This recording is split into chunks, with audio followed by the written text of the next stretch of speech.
Hey everyone, it's Pete. I just wanted to make a real quick video. I know this doesn't look the most professional. I'm in my son's baseball bedroom here, but I just had a thought, nothing like shower thoughts. I was looking at a message that I've seen several times over the past, I'd say, month or so. It's Jay Inslee's forecasting a summer of blackouts.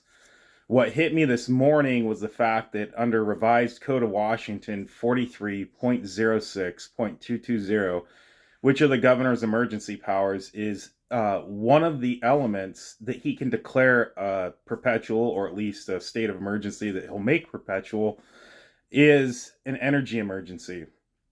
So I predict this. In the event that the COVID cases somehow he lets that emergency go, I highly doubt he will. But in the event he lets that go, if you see any blackouts, he's going to declare a state of emergency.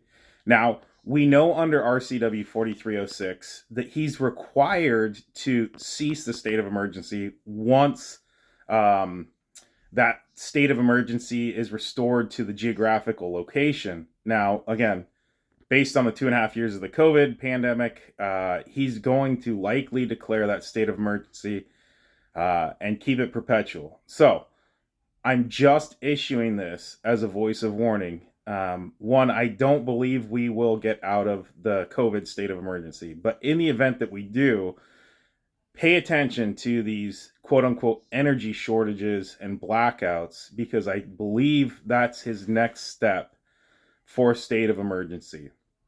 Anyway, I just wanted to get this out. I know this isn't the typical video, but I think it's important that we have this for record.